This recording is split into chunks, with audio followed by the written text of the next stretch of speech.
Hey everyone, hopefully you guys are enjoying Monster Hunter in whichever fashion you're choosing to play it as. And today I'm going to go over the latest news and quotes that we have regarding Ryoso Sugimoto speaking about Monster Hunter Wilds. This is of course the latest Monster Hunter game in the latest release in the franchise that we are now expecting to launch in 2025. This being of course revealed at the Game Awards.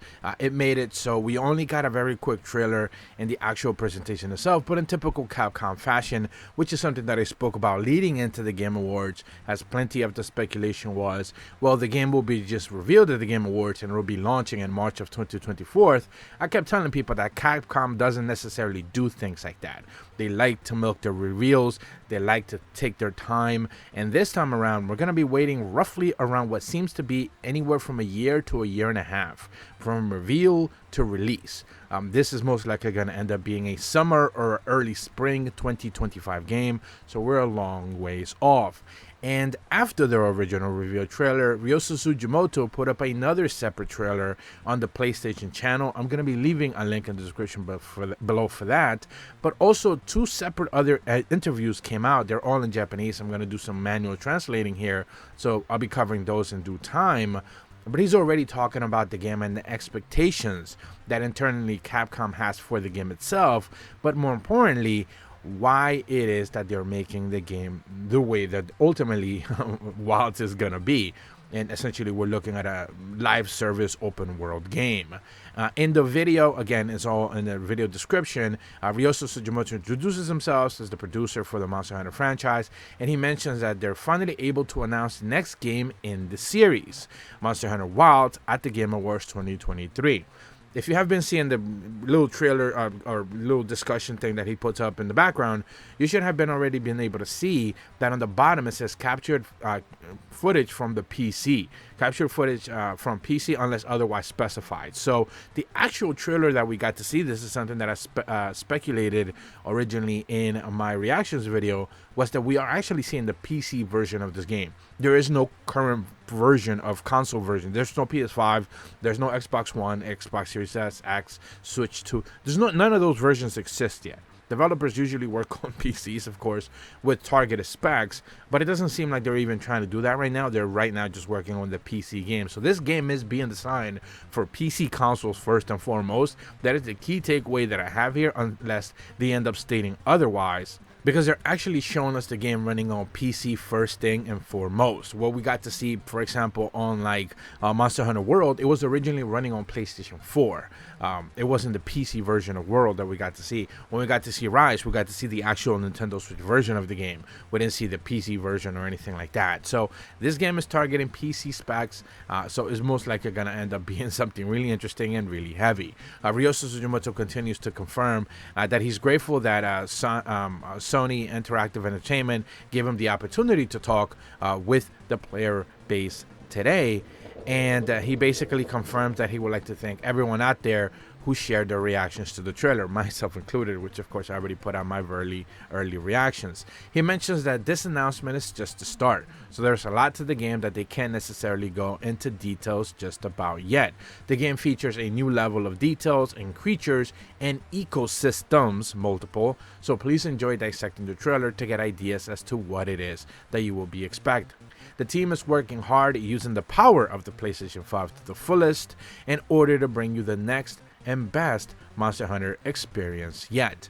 This upcoming March 20th, 20 years since Monster Hunter first released on PlayStation 2 back in 2004. And while previous titles were released in Japan first, Monster Hunter World on PlayStation 4 was a global simultaneous release, and they showcased some PS4 gameplay of Monster Hunter World there. Thanks to all of you who supported the series, has grown into something that beloved fans love around the world. Lastly, he mentions the combination of cutting-edge hardware and the latest Monster Hunter title will be unmissable. Interesting word there. Thanks for watching today, and etc. etc. Enjoy the previous games that we have released. A couple of two things that really stand out to me. First, when he says that the cutting edge will be unmissable, is open world game. They are chasing the open world trend, so it doesn't necessarily surprise me that they have to use new rendering techniques, new ways for the games to be able to look. One of the things that I have seen a couple of people already discuss is just what game engine is this running on? MTA framework, which is what the previous World ran on, or is this running on the RE engine? Now, speculations aside, everyone thought that it was going to be an RE engine title because we have seen so many of the assets from World and Iceborne make their way into the RE engine already, specifically for Monster Hunter. We spoke about that when it came to the Exo Primal reveal with the Monster Hunter collaboration, and I even asked a question, will Monster Hunter Generation 6 will end up looking like Exo Primal because of just how fantastic that game actually looks? And certainly a lot of people have criticisms towards Exo Primal because of the gameplay, maybe just of the lack of depth or anything like that, or even the combat, but the visuals are stunning. That game looks fantastic. And this game seems to be a cut above and beyond from what we saw there. So what this does tell me is that this is most likely MTA framework. They're continuing the engine work that they already did with World. A lot of rendering assets seem to be very similar. They move in a very similar way. I even saw people suggest that this is going to be 30 FPS on PS5 locked. This isn't going to be a 60 FPS game at 4K because of just the level of rendering that they're trying to do here. So there's a lot of like wild speculations out there, but what Ryosu Sugimoto stating here is that, well, they're doing things with the tech that you haven't necessarily seen before, and they want players to certainly be able to take a notice of that, and that isn't necessarily a big something to sneeze at if you want to look at it that way. They also mentioned that, of course, there's new game features, new elements, new creatures, and new ecosystems. Ecosystems is very important because, again, in an open world scenario, everything is connected, so you cannot necessarily have just a random world caught up like very differently stylistically than everything else that came next to it, because you eventually have to transition from one area to the other, and there is no loading screen, so everything is going to have to be seamlessly together and presumably big as hell as well, because it is an open world game. So it is interesting that they're even touting that entire idea of ecosystems and game features that we haven't necessarily seen already revealed in the trailer, because of just the scalability of things. And this is gonna be my harping point, I think, going forward within the next few months, at the very least until we get to the summer of 2024, when we get to hear more news regarding this game. And that is because, yes, they're showcasing the game on PC, they're showcasing the best looking version of the game, but it will scale down to PlayStation 5, it will scale down to Xbox Series S. We have confirmation that it will be on Series S, so it has to scale down presumably to a Switch 2 or a potential mobile, iPhone 17 release or something along those lines. I saw a lot of people questioning, why would I even say that this game would be coming to mobile devices? And that is because look at Capcom's history. They already started to put Resident Evil Village, Resident Evil 8, and all of the popular Resident Evils and the new Resident Evils, the high looking, visually graphically intensive ones, they've started to put those on iPhone devices. So basically they are trying to chase that trend. Yes, they are still $60 games on a mobile device, which is, mobile players are probably not necessarily too excited with, but they are already making those transitions. All of those devices, Apple devices, seemingly in the future are going to be running mainline console games, and we're 2 years away from this being probably normalized. So it wouldn't surprise me if this ends up launching on a new version of an iPhone in the future, because they're building towards that. That is exactly what Capcom is already doing. And when they're talking about cutting edge tech, well, that's cutting edge tech is also part of mobile devices. You can't disregard that in general. So I do think that a lot of the things that Ryosu Sugimoto said, specifically here in this PlayStation video, are to cater to the PlayStation audience.